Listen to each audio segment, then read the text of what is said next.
semua kasih Anda berada.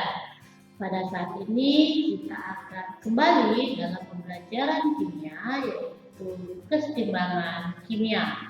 Ya, mari kita ikuti bersama.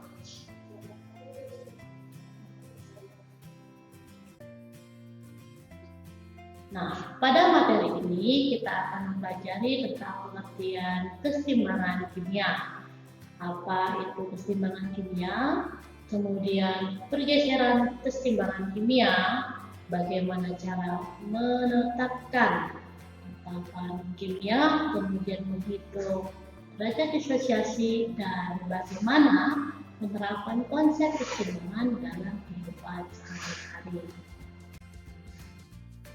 Nah, berikut adalah kompetensi yang harus Anda kuasai selama pembelajaran berikut ini.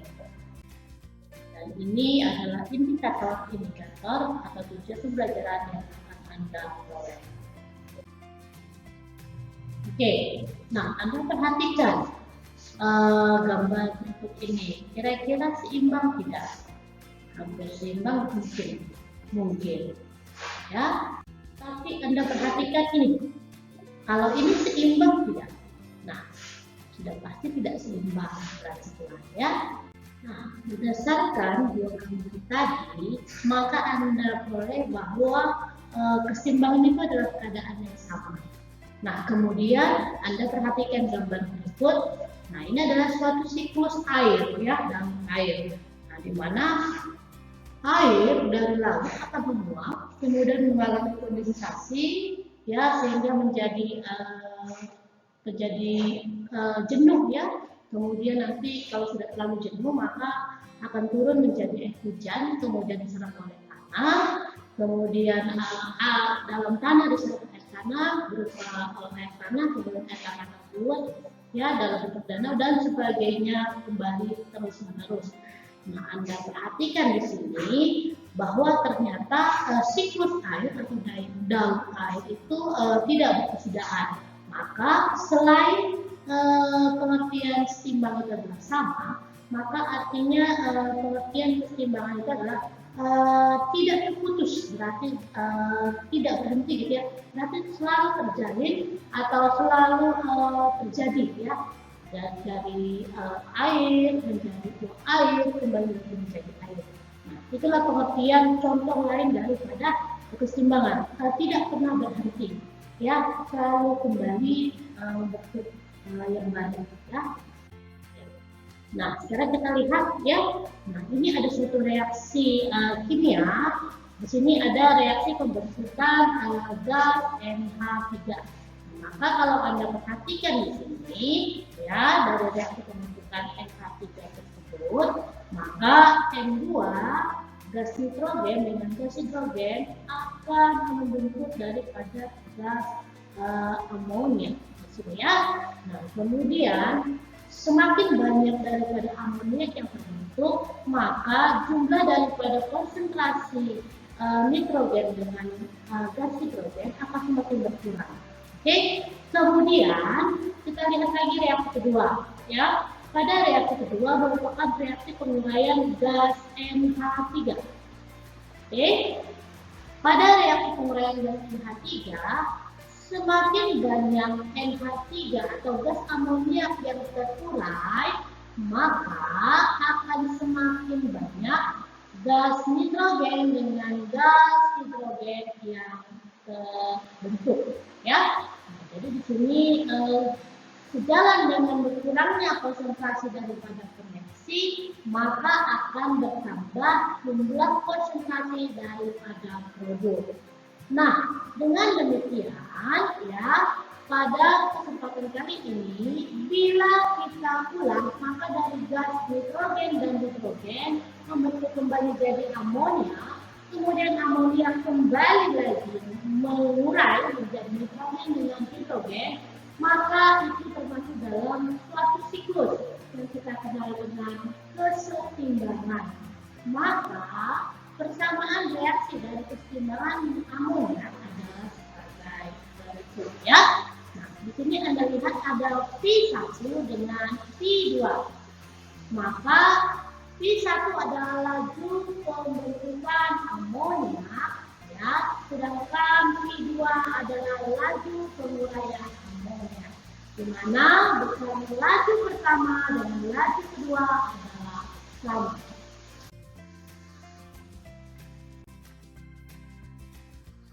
Nah, dengan demikian, maka ciri-ciri daripada reaksi keseimbangan itu apa?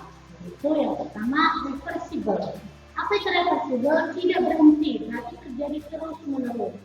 Kemudian, reaksi keseimbangan, cara terjadinya keseimbangan harus terjadi pada ruang tertutup, ya, itu dia.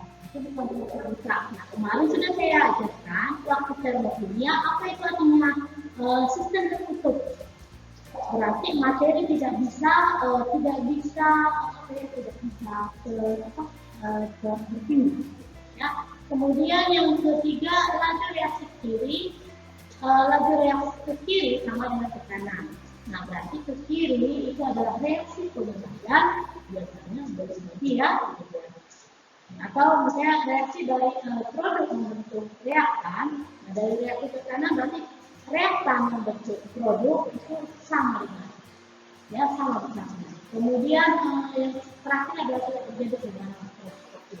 Nah, sampai daripada reaksi kesimbangan itu adalah reaksi penguapan, ya, dari cair menjadi gas. Nanti kalau kita bedinkan, gas tersebut akan kembali menjadi embun, ya, tidak cair. Jadi dia, ya. Ini adalah contoh daripada reaksi keseimbangan, ya. Jadi, oke, sekarang ini adalah grafik daripada keseimbangan. Nah, grafik di sini di sebelah kiri, ya.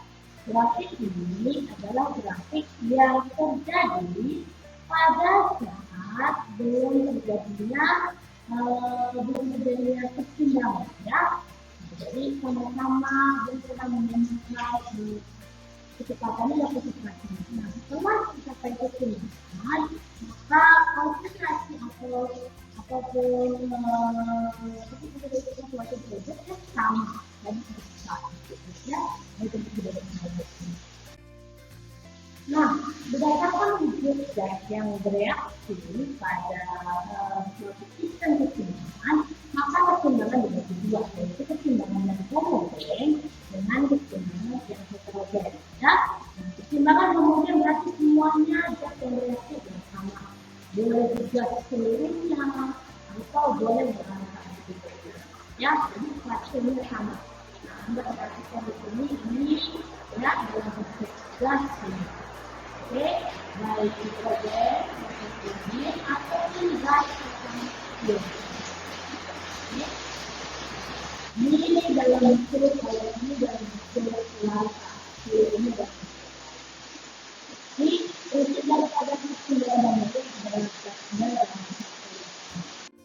Oke, selanjutnya ada keseimbangan heterogen. Nah, keseimbangan heterogen berarti di sini zat yang bereaksi maupun hasil reaksi itu berada dalam fase yang berbeda. Berarti misalkan terdiri dari dua jenis fase ataupun lebih, ya.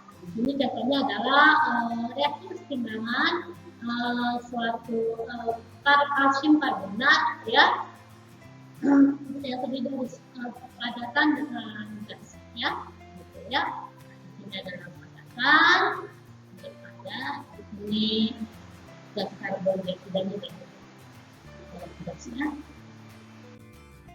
Oke, untuk pergeseran keseimbangan, maka kita harus paham dulu tentang asas Chapelier, di mana dikatakan pada suatu sistem keseimbangan yang sedang berlangsung, bila kita berikan suatu aksi, maka akan timbul reaksi dari sistem tersebut, sehingga pengaruh dari aksi tersebut akan dapat diperkecil. Nah, jadi kalau misalnya dia reaksi keseimbangan itu mengalami gangguan eksternal, maka akan muncul perubahan-perubahan tertentu untuk mengatasi gangguan tersebut. Nah, sehingga akan terjadi penyusunan ulang, ya, dari suatu reaksi keseimbangan yang baru dengan KC yang baru, ya. Nah, Hal inilah yang kita kenal dengan pergeseran keseimbangan. Oke, Anda perhatikan suatu pipa berikut ini ya. Nah, bila di sebelah kanan, Anda lihat di sini ya, bila bagian sebelah kanan saya berikan sejumlah tekanan ya, maka di sebelah kiri ya, untuk menyeimbangkan keadaan tersebut akan naik sebesar atau setinggi daripada tekanan tersebut ya.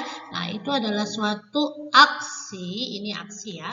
Nah, yang menekan itu adalah aksi, sementara yang permukaan yang naik itu adalah reaksi untuk menyeimbangkan aksi tersebut. Oke. Faktor keseimbangan yang pertama adalah konsentrasi. Nah, konsentrasi ditambah, maka keseimbangan kimia akan bergeser menjauhi konsentrasi yang ditambah. Ya, misalkan saya ambil contoh, Anda perbesar konsentrasi daripada reaktan. Reaktan terletak di sebelah kiri dari dalam pada reaksi keseimbangan. Nah, bila Anda perbesar ruas kiri atau konsentrasi reaktan, maka keseimbangan kimia akan bergeser ke sebelah kanan. Berarti bergerak ke arah produk ya. Atau boleh sama saja Anda perkecil ya, Anda perkecil konsentrasi daripada produk. Berarti kalau Anda perkecil konsentrasi daripada produk itu terletak di sebelah kanan, maka dia juga akan bergeser ke arah kanan. Ya. Nah, balikan, Anda perbesar produk. Produk terletak di sebelah kanan. Ya, maka dia akan menjauhi produk, berarti dia bergerak ke sebelah kiri ya, keseimbangannya bergerak ke sebelah kiri. Anda kembalikan lagi, Anda perkecillah konsentrasi daripada reaktan. Nah, Anda perkecil konsentrasi reaktan, maka dia akan bergerak ke arah reaktan. Ya, jadi kalau Anda ingin menambah reaktan, boleh Anda perbesar produk. Berarti kalau diperbesar produk, Anda perkecil konsentrasi daripada reaktan.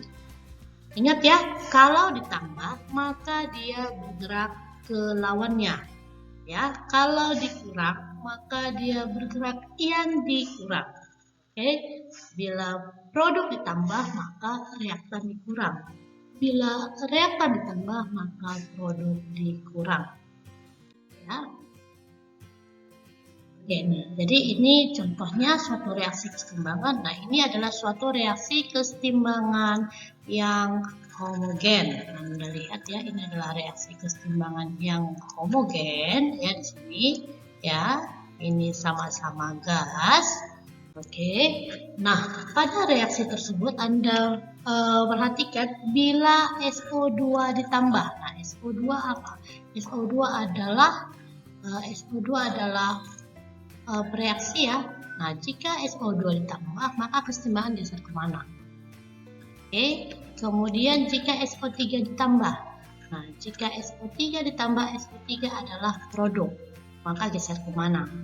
Kemudian jika O2 dikurang. Nah, O2 dikurang adalah bereaksi. Ya, ingat, jika SO2 ditambah, maka dia akan bergerak menjauhi SO2.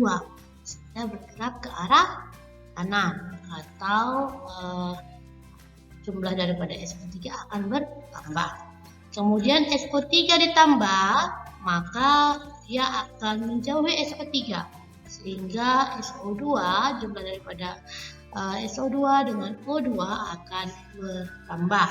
Nah, tetapi jika O2 dikurang ya, O2 dikurang, ini ya O2-nya kita kurang, maka jumlah daripada bereaksi akan bertambah ya.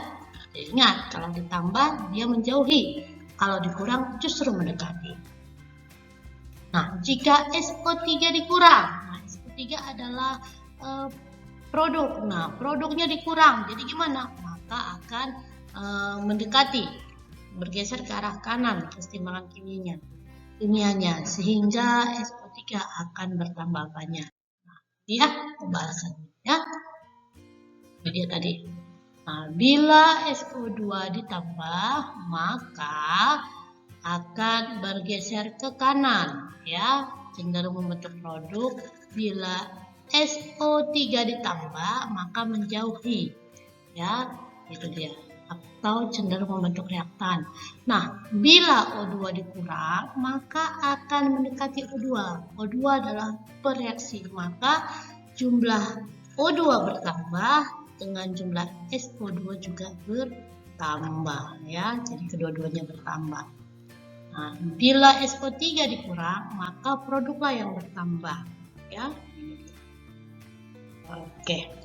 Nah, saya rasa Anda sudah paham. Kita lanjut ke faktor yang selanjutnya. Oke, untuk faktor kedua yaitu adalah tekanan. Nah, di sini harus Anda perhatikan bahwa tekanan berbanding terbalik dengan volume, ya. Nah, jika tekanan ditambah, maka sama dengan volume berkurang. Jika tekanan dikurang, maka sama dengan volume ditambah. Nah, untuk pergeseran kesetimbangan kimia, pada umumnya mengikuti konsep daripada volumenya. Jadi, jika volume Anda kurang, maka kesetimbangan kimia akan bergeser ke jumlah koefisien gas terkecil. Ya, jadi Anda bandingkan antara jumlah koefisien gas daripada bereaksi dengan produk, ya. Nah, jikalau volume dikurang, ya, jadi pergeseran kimia ke arah yang terkecil. Nah, sedangkan jika volume ditambah, berarti sama dengan tekanan dikurang. Nah, berarti kesetimbangan kimia akan bergeser ke jumlah koefisien gas yang terbesar. Oke, nah jadi Anda perhatikan tekanan berbanding terbalik dengan jumlah mol. Ya, jadi kalau misalnya tekanannya ditambah, berarti mol kesetimbangan kimia bergeser ke mol terkecil. Tapi kesetimbangan kimia sebanding dengan volume gas. Ya, jika volume gasnya ditambah, maka kesetimbangan kimia bergeser ke mol yang terbesar. Sebagai contoh ini Anda perhatikan, ya. Nah, di sini Anda perhatikan di sini jumlah koefisien, ya. Anda perhatikan yang gas, ini dia yang gas, ya. Ini yang gas. Nah, Anda perhatikan di sini, ya, bahwa jumlah koefisien gas di ruas kiri itu tidak ada, ya, nanti sama dengan 0. Sedangkan koefisien di ruas kanan, koefisien gasnya itu adalah 1. Nah, jikalau tekanan saya tambah, berarti volume pada sistem akan berkurang, ya, sehingga cenderung akan bergeser ke jumlah mol yang terkecil, berarti di ruas kiri, ya. Sedangkan jikalau saya perkecil, ya, tekanannya saya perkecil. Oke, misalkan tekanannya saya perkecil, ya, tekanannya saya perkecil.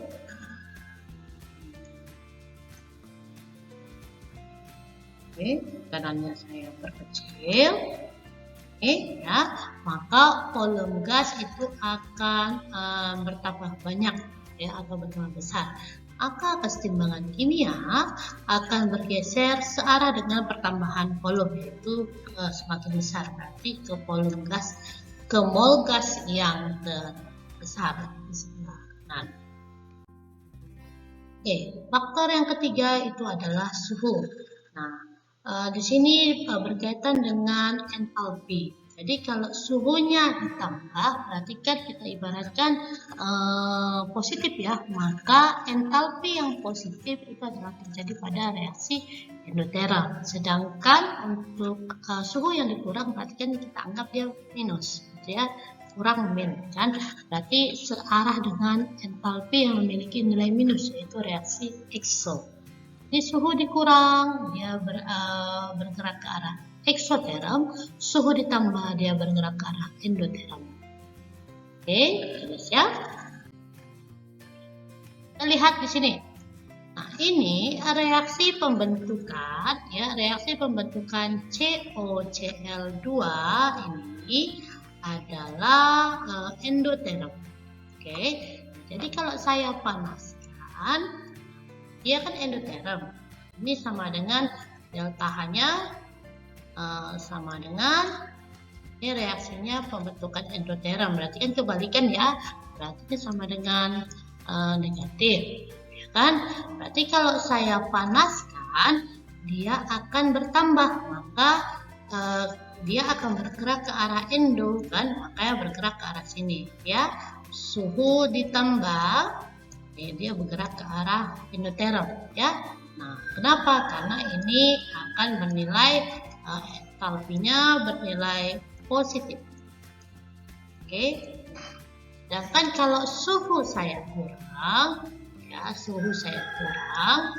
nah, maka dia akan bergerak ke arah eksoterm. Nah, ekso mana? Yaitu ini dia yang entalpinya sama dengan negatif. Oke, saya rasa tidak ada masalah. Oke, ya, ingat suhu ditambah dia ke entalpi yang positif, suhu dikurang dia ke entalpi yang negatif. Demikian juga ini, ya. Ini kalau misalnya dalam air es dia jadi jernih gitu ya, agak-agak jernih gitu, coklat muda. Sedangkan kalau misalnya dalam air panas justru jadi coklat tua. Berarti reaksinya ekso atau endo? Reaksinya ekso atau endo? Iya, reaksinya adalah endo ya, delta H positif ya. Nah, jadi kalau semakin dipanaskan, dia akan semakin berwarna coklat, ya. Jadi dia semakin dipanaskan, semakin coklat. Anda perhatikan kalau di sini makin dipanaskan kok makin coklat, berarti semakin ke arah sini ya, semakin ke arah semakin ke arah produk, berarti dia adalah reaksi delta-nya positif. Nah, kalau semakin didinginkan, kenapa justru jadi semakin mudah? Nah, berarti dia adalah reaksi ekso. Silakan Anda perhatikan dengan baik. Nah, berikut ini ada suatu reaksi. Contoh lainnya itu adalah suatu reaksi ini dari NO dan O2 membentuk gas berikut, ya, NO2 gas. Oke. Nah, kita lihat di sini, ya. Kita lihat di sini reaksinya ini apa? Ekso atau endo? Yaitu ini adalah ekso, ya. Ini adalah ekso. Nah, ini Anda lihat, ini ekso. Berarti kalau saya tambah suhunya, maka dia akan bergeser ke arah delta H positif. Nah, delta H positif itu berarti harus berbalik ya arahnya ya. Dia harus berbalik arah. Nah, sedangkan kalau misalnya suhunya saya turunkan, maka dia akan bergeser ke delta H negatif ya. Nah, delta H negatif itu di mana? Delta H negatif adalah sudah pada reaksi awal ya, reaksi pembentukan. Berarti ini dia searah ya, tidak perlu dibalik reaksinya. Oke, saya harapkan Anda paham sampai sini. Oke, reaksi selanjutnya adalah faktor selanjutnya yaitu katalis. Nah, apa itu katalis? Yaitu zat yang bisa mempercepat reaksi tanpa ikut bereaksi. Ya, kemarin sudah di lajur reaksi ada saya jelaskan beberapa jenis katalis. Ya, nah jadi fungsinya katalis adalah mempercepat reaksi kimia. Ya, nah dia mempercepat reaksi maju dan juga reaksi balik. Oke, nah fungsi katalis hanya untuk mempercepat terjadinya keseimbangan, oke, tanpa merubah arah keseimbangan. Oke, untuk soal berikut ini silakan Anda coba kemanakah pergeseran keseimbangan kimia ya bila jumlah konsentrasi reaktan ditambah ya ini ya. Jika konsentrasi reaksinya ditambah, atau konsentrasi produknya dikurang, ataupun produk itu konsentrasinya tambah. Akan Anda tentukan kemanakah arah pergeseran kimianya. Kemudian coba Anda diskusikan kemanakah arah pergeseran kimia apabila dalam suatu reaksi keseimbangan kimia ini suhu itu diturunkan. Oke, selamat mencoba, tetap semangat dan jangan pernah patah menyerah. Selamat pagi.